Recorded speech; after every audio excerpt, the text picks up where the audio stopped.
want to start off this video by going, hi friends, it's Sam, and I'm wearing pajam. But I decided to get dressed, so just thought I'd share.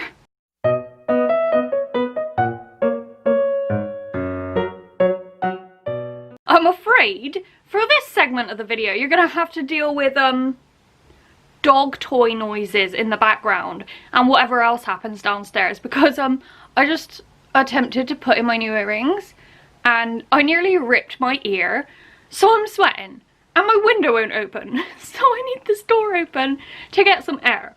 Okay, hello, welcome to the first in hopefully 12 videos revolving around the Buzzwordathon. The Buzzwordathon is a readathon created, I think, by a YouTuber called Books and Lala. Basically, you're given a buzzword for each month and you read a book with either a specific word in the title or something that relates to something, like a time of year, say January, winter, summer, something like that. And you're supposed to read that book, or as many books as you can, in the first week of each month.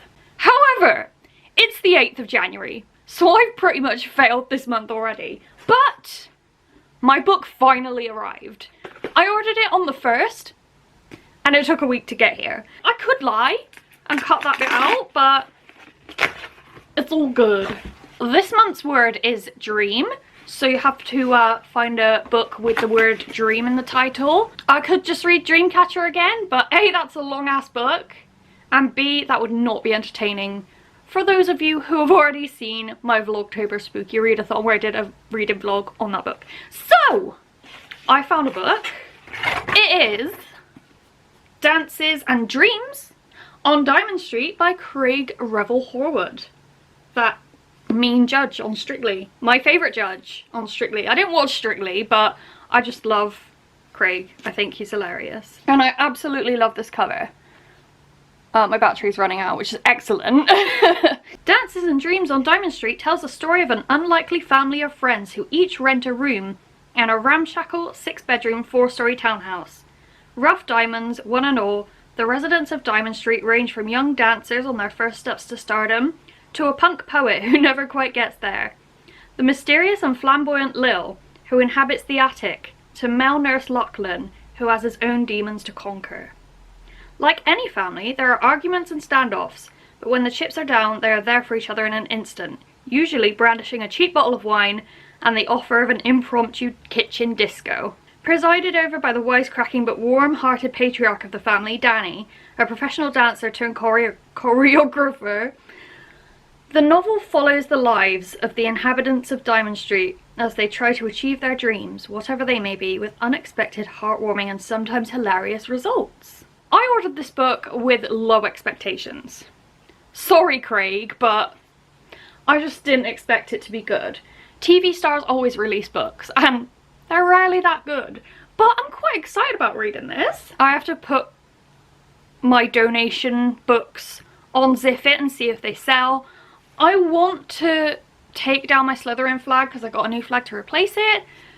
But it's my day off. I'm working tomorrow. And I need to get a chunk of this read because I'm already late to the buzzword party. But saying that, I'm going to Tesco now because I don't want this to happen again. And there is a book in Tesco with next month's buzzword in it. So I'm going to go to Tesco. I also need soy milk for work. My battery is running out, so I'll catch up in a bit. Oh, I forgot my hat. What do you need your hat for? Look at my hair. It looks fine. Look at her hair, it looks fine. The thing about this challenge, right, is I'm currently inspired to write my novel. I'm writing like a romancy / mental healthy novel, and I'm mad inspired for it at the moment. But the thing about a good book is it can either inspire me further or it can make me feel like I'm not good enough and what's the point. But hopefully it's gonna be the inspire me to write scenario. We will see.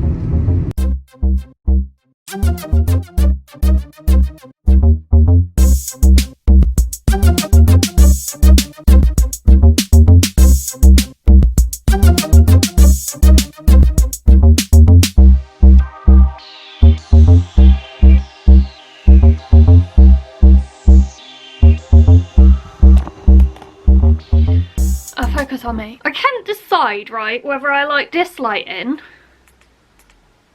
Ooh. Or this lighting. See, like, I'm not sure I like that. But this lighting makes me look like a dead person. So I don't know. I never know. I've been thinking about changing up my lighting recently, but I don't know. I don't want to look too pink. Anyway, it's gone 1 PM. I've had lunch and my camera has charged. I just wanted to let you know that I bought some sticky notes in Tesco so that I can save pages to talk about in this vlog and write down any quotes that I like, and I can stick them either in my journal or in my scrapbook. So these gonna come in handy.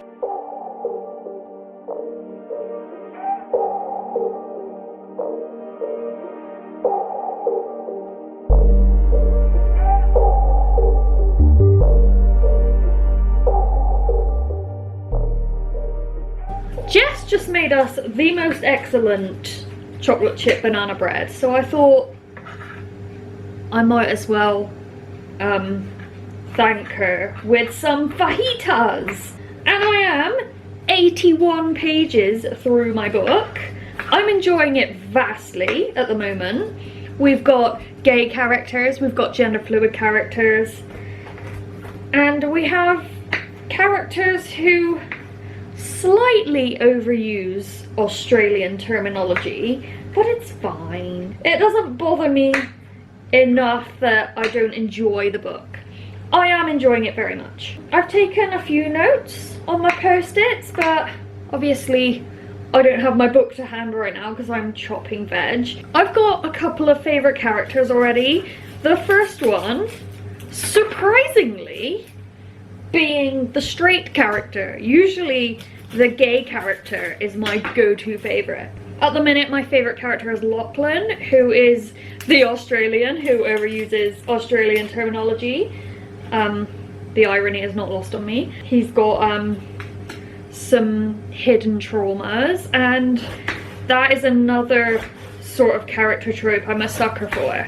I also like Jewel. He's the gender fluid character. He goes by the pronoun he. I don't know whether that'll change during the book. Do you know what? I think I would have cleared page 100 if Mum hadn't put the chase on. I love quiz shows. They're kind of, it's not even a guilty pleasure because I'm past the age where I feel guilty for liking the things that I like. So basically the first 81 pages of this novel have been introductions to the characters. You've got Danny, who had his heart broken by a guy named Gabriel. You've got Lachlan, who blames himself for the traumas of his past, and I believe he and his girlfriend got in an accident and she died. It has not been confirmed yet, but he's carrying a lot of guilt from whatever happened. You've got Lil, who's a bit like loopy, but she's probably the wisest of them all. You've got Kat and Justin, who are a dancer couple. Kat's lovely, Justin's horrible.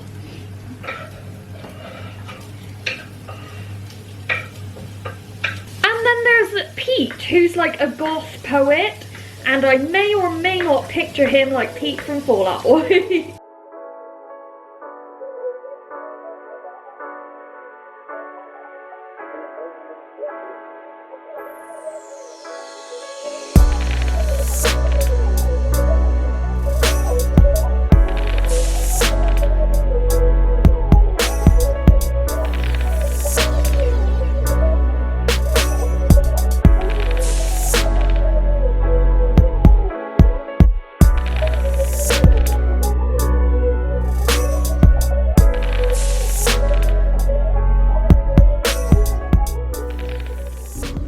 Saturday. My car's not moving because I didn't put it in drive, and I have work today. So I only managed to read one chapter this morning before I had to leave for work. I had a scalding hot shower because Saturdays hate me. With about 5 minutes until I had to leave, I decided I would read some reviews on the book I'm reading. There are only 7 or 8 reviews on Goodreads, but, right, there is a feature on Goodreads where you can tick a box to say whether or not your review contains spoilers. And you can guess what happened, can't you? Someone didn't check the box, but they put spoilers in their review. I'm fuming. There's only one spoiler, and it's not... I mean, it is quite big. I was gonna say it's not massive, but I wasn't expecting it. Now I am. And it's not the end of the world. I still don't know how the book's gonna end. But I could have done without that this morning, thanks. Regardless, I am enjoying this book greatly. With the amount of main characters that this book has, it does run the risk of having very bland characters or very little character development, but they've all got personalities, they've all got goals and motivations and dreams, and I think Craig's managed to develop these characters very well in such a short book. I really, really ship Lachlan and Kat. I really hope they get together. I mean, with a book called Dances and Dreams on Diamond Street, I'm gonna assume that everyone gets a happy ending. One character I'm not particularly connecting with is Danny. At the beginning he had a lot of promise, but since the first few chapters, like, I haven't sensed much personality from him. So yeah, you won't hear much from me today because I'm working all day. But I'm probably, hopefully, gonna read some more tonight. There's a fishing tourney on Animal Crossing today, so I want to play that when I get home. But I'm sure I'll get a couple of chapters done.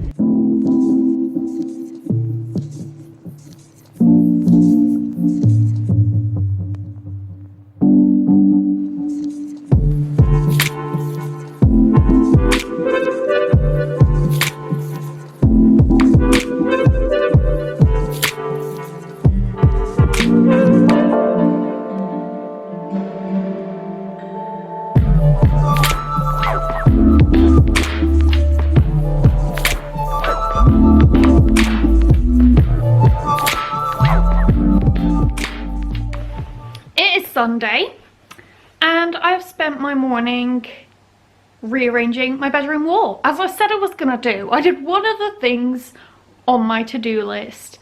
I still don't know about putting those books on Zip It yet, because apparently their courier's not collecting. So 2 things annoyed me last night. One, I got home too late for the fishing tourney on Animal Crossing. I was displeased, and I'm not a time skipper, so nothing to do about that.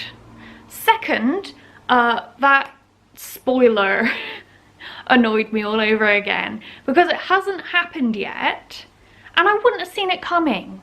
Like, now that I know it's coming, I can suss out why. It's kind of obvious why it's gonna happen, but I wouldn't have seen it coming, and it's so annoying. But on the plus side, there are quite a few twists in this book that I didn't expect. And Craig Revel Horwood is a much better writer than I expected him to be. So I'm very happy.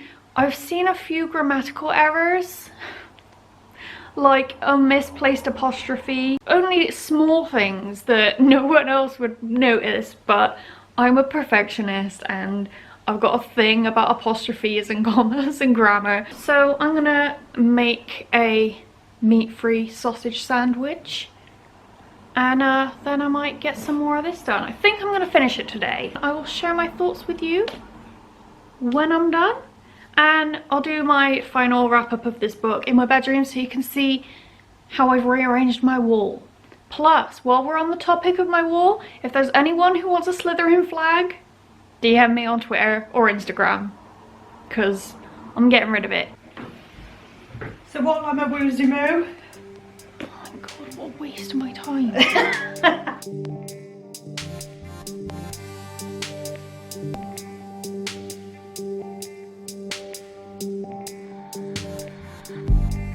It is 2:30 p.m. I have only just cleaned my teeth and the lighting in my room is hideous. I'm so sorry. It doesn't look so bad right now in the shot, but it's kind of dark right now. So I'm glad it looks better on screen than it does IRL. I finished Dances and Dreams on Diamond Street by Craig Revel Horwood today. And I am surprised and very happy to say I absolutely loved this. I'm still floating between 4 and 5 stars. Am I only considering rating it 5 stars because I did it for the purpose of this video and the video got me excited to read it? I don't know. I'm gonna come back to the question once we've referred to these post-its I stuck in the book throughout the reading process. The first post-it is quite laughable now that I've read the entire thing. It's on page 21 and it is Danny and Justin's first meeting. Justin seems a bit smitten with Danny, just momentarily, but it caused me to write down, well, Justin and Danny have an affair. Then I got to know Justin as a character and wow, I was wrong. Justin, of course, is a terrible person who probably might have ended up having an affair with someone other than his girlfriend, because that's the type of person he seemed to be, but he's definitely not Danny's type. The next post-it is on page 79 and it's a couple of quotes from Lil that I found to be quite inspiring. Lil is the quirky older woman who lives in the attic of number 27 Diamond Street, and she's kind of like a motherly figure towards all the other residents of the house, and she is so wise. She's very feminist and she just radiates positivity. And the two quotes I wrote down from her on page 79 are, "If you loved yourself enough, you wouldn't be saying that." That was when Kat was making a curry for herself and her boyfriend, but her boyfriend didn't show up. And she said that she'd wasted her time just cooking for herself. So Lil said that to her and I thought it was adorable. A few pages later, Kat was asked to go out and she thought, maybe I should be waiting at home for my boyfriend. He might be home soon. So Lil said, don't think about him. What would you like to do? The next post-it I stuck to page 148 and this is kind of a self-care slash grounding method that I found quite interesting. It really made me think. It's a quote from Lachlan, one of my favourite characters, who surprisingly was straight, but I was the most invested in his story, as well as Jules. He is gender fluid, I think I mentioned that before, and I absolutely loved his story. Lachlan's story was kind of generic and cliche. He was falling in love with Kat, who is already in a relationship, but she's being kind of mentally abused. So that's kind of a romance story we've all heard before, but because it was in a story about like 6 or 7 housemates, it worked and I was rooting for them the whole way through. A couple of years ago, when I was feeling really angry about something, my brother took me out in his car and told me to start yelling. I don't think I said any words. The point is to get that anger out of you. And I thought to myself, that sounds like a really good idea. Just drive around the block and scream. But then I thought to myself, yeah, I couldn't be bothered. And that made me refer back to Lil's quote. If you loved yourself enough, you wouldn't be saying that. So this book was really like calling me out as I was reading it. Another quote I loved can be found on page 177, and it's Danny, the kind of main character-ish, saying it. He's not really got any more airtime than the other characters, but he feels like the main character. The trouble is, if you feel safe, you'll never be free. That felt very poignant to me. Also, I wrote down, I want chamomile tea, because Kat keeps drinking chamomile tea throughout this book, and she has it with honey, but being vegan, I would replace that with agave nectar. But I tried to get into chamomile tea as a teen, and I didn't like it too much. But now, if I think about it, with a squirt of agave nectar, it actually sounds quite nice. The final post-it can be found on page 283, and this whole paragraph just really spoke to me. It's all about body positivity, loving yourself, not listening to criticism, and I just thought it was beautiful. As she began to dance, she pictured shaking all of her doubts and fears from her body. First from her arms, then her legs and hips. She imagined them being shed onto the floor like old skin. Then she stomped all over them. She loved dancing like this, unseen and unguarded, and as she sank deeper and deeper into her body, she felt a weird sense of shame that she should ever have felt such resentment towards her body, that she should have wanted to starve it. But as she listened to the lyrics of the song, the feelings of shame passed and a feeling of strength grew. There were twists I didn't see coming, and there was a lot of tension build up, and it was just such a pleasant surprise. I enjoyed every single page. I love that this book was so much more than ballroom. Because of the artwork, because of the author, because of the title, I just expected it to be a novel about ballroom dancing, because write what you know, right?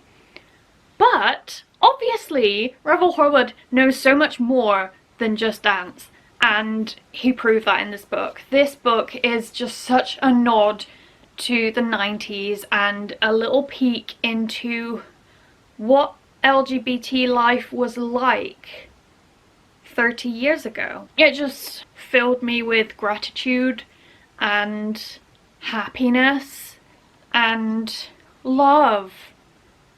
It was really cliche in places, really corny in places, but it was an absolute joy to read.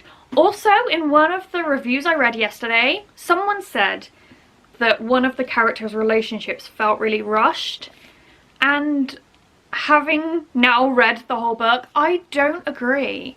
I feel like their relationship had seed sown from the very start. As well as Lachlan, I absolutely loved Pete. He was in it the least, but that's because he's a little hermit who writes poetry. But every single part he's in, I absolutely loved. For whatever reason, maybe for the sake of the video, maybe because I did love it that much, but I am going to give this 5 stars. I think it was excellent. At first, I was really worried that with so many characters I wouldn't get to connect to some of them, but even Danny, who I was struggling to connect with through most of it, I actually formed a connection with towards the end. Some of it made me laugh out loud. It was so funny in places. The antics they get up to in this book. It didn't feel like there was one big plot, it was just a series of small plots, and I feel like that worked really well. I wouldn't have picked this up if it wasn't for the Buzzword Readathon. So I am grateful, and I'm very much looking forward to next month's Buzzword. I very sincerely hope you enjoyed this video, because there are 11 more to come this year. So if you did enjoy this video, stick around. If not, I'm sorry. I hope you have a lovely day, and I will see you next time with another video. Bye!